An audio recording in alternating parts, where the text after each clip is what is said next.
On a lighter note, I want to take you back to 2009 when Barack Obama put you in the position to be FHA Commissioner under his administration. You served there from 2009 to 2011. The industry was obviously in a lot of tumult at that time. I mean, it was spiraling out of control. What was it like to be there in the trenches with the President of the United States, and how much did you get leaned on to help turn it around? It was surreal, in all honesty. I was on the job 3 weeks. I've told this story before, but very quickly, I have a Bachelor of Arts degree from the University of Colorado. I basically was a ski bum, got a degree that, you don't go look in the papers for political scientists wanted, and learned the mortgage industry just because I needed a job. Someone hired me to be a loan rep, and that's how I got into this business. Decades later, I'm being called by the president to come in and have a meeting with the team there. And I will tell you, my very first meeting with the president was 3 weeks into the job. It was in the Roosevelt Room, which is the conference room across from the Oval Office. And when I first walked in, the table was filled with, Tim Geithner, the Treasury Secretary, Sean Donovan, the HUD Secretary, the President, Rahm Emanuel. I mean, it was an amazing group of people around the table and incredible resumes who supported them. Larry Summers, the head of the National Economic Council, former president of Harvard. That was the group.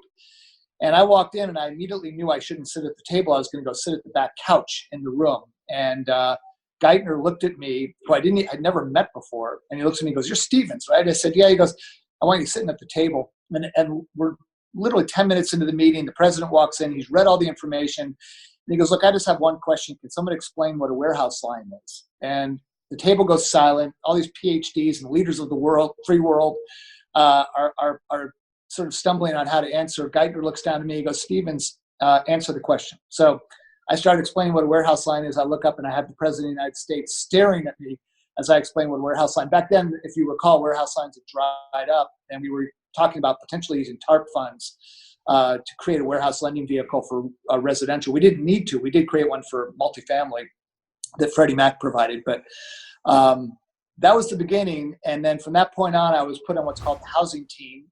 And we were meeting with the Treasury Secretary. We were meeting with Tim Geithner, Larry Summers over in the White House, their offices, Summers' offices on the second floor above the Oval Office. And we would have meetings almost daily. And I would meet with the president very frequently. And so it was a really surreal period in my life to have, a degree in nothing, starting as a sales guy, selling loans, ultimately rising to a point where I'm the guy who knows the industry at a very complex time when housing was front and center. And I remember a guy named Brian Chappell. You may know him.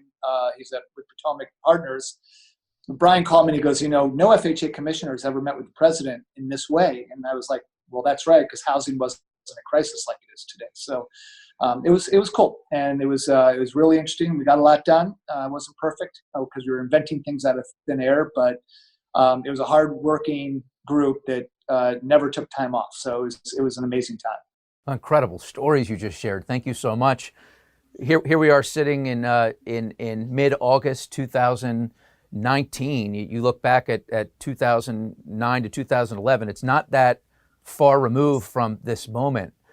When you reflect back on that and see where the business is right now, are you surprised that the mortgage industry has rebounded the way it has? Well, I'm not, because if we look back at what all of a sudden created some really good years, even in that first decade, that first period after President Obama got elected, there were a lot of stimulus efforts that actually drove interest rates down. Quantitative easing, the Federal Reserve bought several $1 trillion in mortgage-backed securities and treasury bonds that drove interest rates down. And so that had a profound impact on interest rates. And then HARP, which was also a program driven by the Obama administration that allowed you to refinance a home with negative equity up to 125% actually at its peak, with almost no documentation. And that had huge value. HARP was that refinance program. So it created a windfall for the lending industry, loan originators, to be able to originate loans. It wasn't done for that. It was done to help level the economy and put homeowners back on their own 2 feet. But it was that stimulus that created those boom years, literally leading up until the last couple of years when the Fed started raising rates because the concerns about inflation were too high.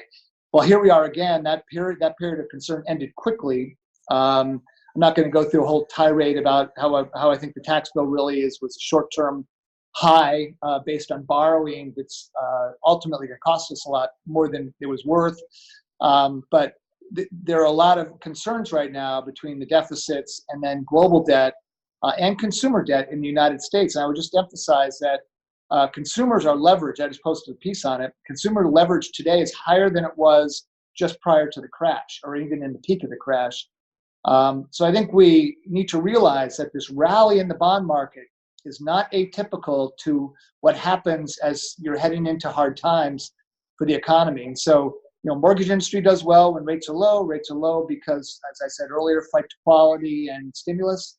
And here we are. So I think it's a great time, as I said earlier, but, make sure that you're building for your future purchase market and stay focused on quality because ultimately things do change. Yeah, it's been amazing spending some quality time with you. How can people follow you? You've mentioned that you're very active still, sharing your thoughts on the industry. What's the best way to follow your work? LinkedIn is probably the best. I was LinkedIn years ago, created a group of 100 influencers, and somehow I got tapped for the housing market. I'm sitting along with Bill Gates and the founder of Virgin Airlines and other major CEOs, but that's how I got up to 1 million followers. I'm on LinkedIn. Look at me there, and I continuously publish things on that site. All right. Well, we'll send people there. We'll share the link up here on the screen. So you've now appeared on CNBC, PBS, Bloomberg TV, and now NFM TV. Wow. Your career has come full circle. David Stevens, thank you so much for all you've done and continue to do for mortgage bankers out there. We really appreciate it. We hope to catch up with you again down the road. Thanks, Greg. Great talking to you today. Really appreciate your time. That's David Stevens. I'm Greg Scher from NFM TV. If you want to see more of our material, just go to nfmtv.com. We'll see you next time.